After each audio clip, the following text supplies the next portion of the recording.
Kazo and Nasikano ma accounting for any the account or church. Now also as I'm talking to you now, no National Cathedral no count kwa and you're 58 no 97 million US dollars. Ivan Yanko. Yeah, Alaska and President Adara is a board of trustees in the Yanguno. That's right. And you know, I think these are some of the issues. Board of trustees, Bima National Cathedral. Yes, and for so be a credit so that you know, I think it's good. Yanguno. Yeah, Alaska. I think that this fuel thing. I've spoken a lot about it, and I think it's difficult to be back. We better never be a case and yes. And my culture, the kind of politics are sometimes grown people tend to do in this country. You see, in opposition, it doesn't mean that Adibia Soritia, but black man, I think that is how we perceive politics to be. In the first place, Nipa na okase oko Jubilee House pump wo ho no, omunkrosu no. Alaska, that particular filling station, I have been there myself. Since this government took over, that thing has never operated till date. There is no filling station I operate with Jubilee House. From day one up to now, me say let somebody come and challenge it. There is no filling station I operate with Jubilee House since this government took over. Till date, I'm not saying. And Yajuma, okay, close to down. I'm told because I'm going to a moon money in other coin. You can speak to somebody there and they will give you the briefing. That's right. So that alone tells you how a man for advertise this sincere ignorance. Sometimes when you're speaking, you need to check your fact properly before you speak. But Alaska, Makasa, before elections, you know, one of the name I may advocate for has to do with some of these things. Free ride, you know, for appointees in the government officials, which I believe Senyan Sabi and him. Alaska said, if a minister of state or Jacketia Bafu say on to mean tough well. Na mom just mind the man. Na nurse ni no niti akurase or no okon ontu ohu nurse ni o ntakrada. O say ohu nurse ni atabubo na chida. Then he call it take a car. And this are engineers. And this be omko boro obi ni mintaban no bidi. Alaska. Obi ono je akatua ono so render equal, but at the bottom line said we are all serving the same motherland, which is Ghana. That's right. But those who are giving more no say give me free fuel and as for now doctor ni no share hospital no so your surgery na on don't deserve. That's right. Nurse ni no deserve. So it didn't make sense. And in politics no we yes an man na bu amanfo abam. Okay. Ama obi an so politics no nya duru top why ho na ede. And then na secondary school no university we should be we are person or politics. Politics is not a vocation na nya adwuma. But obitimi to 8 years on nya adwuma da or twense na ban power. Onya hweo they do nothing ne dia no so of twense na ban beba power no onya bibia ye so kroma say no doing politics na be business. That's right. Onya wurama unya yase unya 1 year pa wetim de wia to ka nyina wa born 8 years obetime wia e dia to woka ade mo I say for service no o serve no have about done to amass wealth. So I have always advocated that we should move to a point that yebema political leadership no abeye less attractive. Okay. Say nipa nkokunu ho nkonkope. Because I know the tofu me tofu car kwa no to de me to me de. And I've also been advocating that this per diem exactly. We need to cancel because that money near one across border. And you betimi create man for okroma no yem be hyew as gracia. Ba ko for timi kwatena your friend is UK for bear or I don't know kwa na bi betimi 2 days na ye. Obetin how to be 1 week every day bia $200. Chief Justice or time na kunu ne made omkwa ne ba no ba fi no kura $10,000. $10,000 wunim sika ketewa. Ne ba no ba fi first ya. Sa na dollar na 15 cedis. Ne ba no ba fi no 2 kwan ba fi no kura 1.5 billion. Young lady or more bra. Onya adwuma bia. So oni ni mame 2 kwan. Oni ni mame 2 kwan. Oba fi no kura 1.5 billion. Se sa amre na dollar 15 cedis. Young lady o ma menye Chief Justice a we Ghana ni America wo so akọ school wa bra e bia kwa America we ya adwuma hospital. How many years na be take you ansa na wanya? Mo man $10,000. Police ni a Tebia and a drawing you sumo. Uncle na obi te bank anim. I'm Robert ba wona we first target train you wakum. Tuo no se se fi akọ dokrotowa. Go coast tuo. Asomo. Asomo kwa abo akire festival. Police go to asomo kwa abo akire festival. Alaska, I ho. So some of these things the political space you are monetizing a fertile avenue.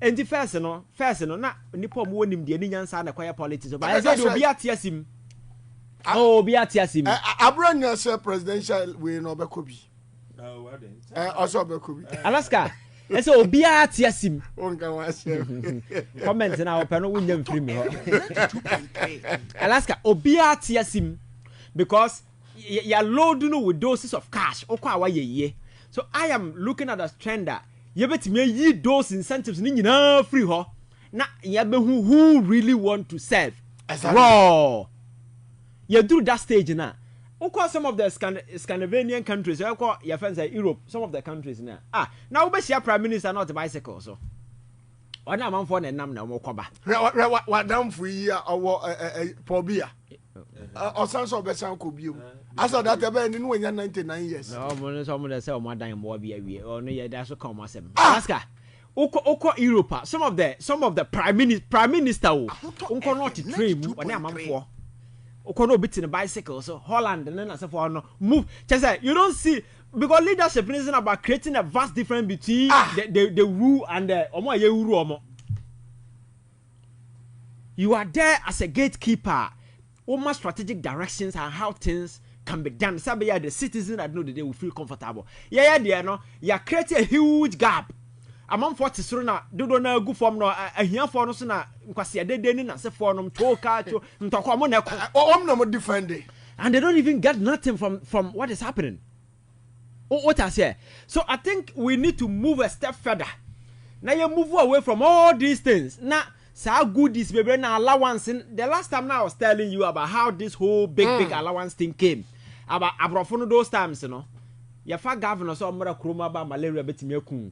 Asante for na bonofo ekun. Achimfo no way for fight for territory. We betimi good better the British Asante war hwan. And the governor no ba. Ne life is in significant danger. And you Obaka throw him and say, answer na mekono. I need to make sure say adibia da ye. Ti ebe man a big salary. You have man a caretaker. You have man security. You have man clothing allowance. You have man your friend say cook. You have man wine. Near money be brave. The idea was that coming from London to Ghana, no, I have very significant risk na we take. Obia kura nko malaria betimi akun. That's right. Enti ye compensate we say obana bibi betoa. At least you know say why you be. That was the colonial mentality then. Yeah, you inherited, you know. Black man who said that be ede. Sane man ye nyim free ho. Ena ya ye di ahosu no. Ena yasesa sa nkwase ne man di ko judge fia. O cook. Or the permanent nema or the senior nema or the gardener or ye way back of services now service no so e ye chrono service no sanje bribe ne ponche. Nipa na ye twa nipa twa no ho asia no or sanje bribe je mponche. Sasa nipa no kura ye nipa twa no sanje kromfo ananya sa no beze o chire. It's sad. So I said obia pesa oku nipa to get to that particular position. That's right. Come me koye siwa obi me koye siwa me salary required 4 years na me touch it because allowance na se for no witimi to kwan free. Me ti say bia ni hu ba bia pe okwa and now kwa some of the woman in the business okwa na wajeje jamanfo sika na do ma kan okwa opa ma. And the business. Okwa football spaces anetie. Ya jiji jamanfo sika ministry ne we mu to kwan na ya jiji jamanfo sika 100,000 no nipa triaka ya conference okwa na ya ko jamu agum and then Donald Trump ba na okasa amanfo still overstay o visa nti free na ko watwam 3 months no be ma okwa ko bilemu no o ya so amanfo gum because of greed. So I think this is just the beginning. My country said President Mahama has just 4 years. The only thing he can leave behind is a legacy. That's a good name. Good name. And Neamana over the years, he can touch them and make sure say or the sweeping changes paper politics him. Now Emma say and I'm about na to me all of a sudden I'm fabulously rich. Aubia cannot even explain why Omunya what in the free and as a for a basta the tension you who politics over the years. That's right. Because being a DCE will be the same as being a doctor somewhere. Being a DCE is the same as being a nurse at a facility because you are all serving the same country. You see, yes, exactly. Na sikana ya in such a way baby obia will be an sabakana there and run make a say you see in building a country no we are so narrow minded say we don't even see say and ya catch for one teacher of my own. That's right. A nation building is the aggregation of our collective way, collective might. Obia there teacher irrespective of background. No baby obia mfaso na carpenter ni so ni mfaso nti we no bu ye hwan baba ya ba. Very well. Uber driver no yeah, that's around upon drivers of will this country run? Obia who here? So might be I won't even prioritize it other people. No, Europe. A woman who's one for so your mom was at the That's right. A woman was one for so. That is why some of the time no job offers nearby I see a per skilled. Yeah, that's right. Am I a specification? Yes. Now, won't be found sign Yashan for so also because they don't need you to go and sit in office to Oko Cambro for Oko Cambro for Chebroni and then. So in Sammy Juma, ni be a bit me. That is why the last time saying say even your educational system no crano we may changes because you mean who changes papa bia. We need a radical changer. Ever put to emphasis on skill oriented education. And in the pan we secondary school no say twakwa on twaso biem kra Alaska or your set. Obetimi ya Juma say carpenter obetimi asese nkondwa ye bibia. Nipa no be secondary school no na say your friend say electrical asa otimi ye ni nyina kositia opeso to aso kwana no dey say different thing that we should get to a point nobody should complete secondary school e wo Ghana ha ontumi fa ne nsa enye bibi 2.3 and which means woman knowledge you know wo sign the nsa wo sign che ni bibi. But so that was the concept of the inception of JSS. President Rollins Dubai. But and carpentry shops. Not JSS. Because Pretech, I remember those times. You know the old call Pretech, who got seen in Rihanna as a form. You might think that, but I money as a way of. Oh, yeah, way no. Who's yes, I am until we are school. We be seen as I went to me and Cochrana. When you're carpenter juma, when you're mason juma, when you're break way, wait my baby. Kufu Rollins the JSS aba in order so ability Rollins obey no JHS. That politics and so Alaska, there are a lot of things that we can do. The last time I catch it very often obi enam kronu with trash form. Now I'm for the phone how to do basic resuscitation crowd because sometimes you know say breathing in the katia you need a seconds of so briefing to somebody to revive the person. School no time na ya de kire nipa draw abebe show in the past you know we can introduce the same kit to human anatomy. And the akran be secondary school no oni baby an level oni baby an heart oni these things are basic and na me how you can learn. So we nim na ko twahwe wa ye be hwe ano nche yes so can nipa no be we JSS no or be we JHS no like some of these basic human anatomy ni basic physiology no otiase sum it up for me. So Alaska I think say now the ball is in President Mahama's court. That's right. I can't say I know the day he will be judged based on what he does, and he has time. And I think that some of these sweeping changes, you know, what the opposition MPP and these people will say there is absolutely nonsense, because these are jokers who shouldn't even be talking at all. Because I'm grateful for a sense of shame. And why na kasano? I'm very saying. Sammy AWUKU. Oh, masa. Me da say. Onu lotu ho nkwan kasa ho nsem boboba. Lotteries all well. Alaska. Now me say the whole Ghana was a crime scene. So man who kojo upon kroma and number bi no the bill or court na yenye government spending bia should be tied to specific development. These are jokers. You will empower fooling around now. Obi Kenyan sasa muntie. You will empower yesterday fooling around this country. Sadly memu German say and several other ways. That's right. And Rana Mahama Okumase catch almost say marketing as for Obaba Twaso. The gentleman started this facility 8 years ago. Your government was in power. Ashanti people to Abamau. You left it to rot. How dare you? Run and do any power sense of shame. Afena Mahama Koba Koka say, your friend saying, Sewa Hospital no or Baby market no more. No. If I say, Kajetia market, who is the first two? That's right, yeah. 8 years ote ho asem no enra no say 60% complete omugu so mo ye I know so a different way yo I be man for adwuma ye. This is development. And then okay say Legon Hospital na ya kan no. That's right. Do you know say our phase 2? Oh shit, under 8 years AWUKU I don't to be boss. Legon proton da ho me makotwa ho nyina hia our phase 2 that big hospital na hu no phase 2 8 years these people don't do anything. The AWUKU ye and say nko why placard na Muhammad data no fa ni wo mo da kan nkrase sem we ti bi wo hefa placard na ono asie wi oja na hokọ na mo ko why ye e na mo da AWUKU di nkotare ho. So it means these people know they are criminals. You don't know. Talented ones. But I say I'm yeah, Matthew for Kabi because I'm saying when I blink Amos Ebo Esau need the other Benny or say Alaska.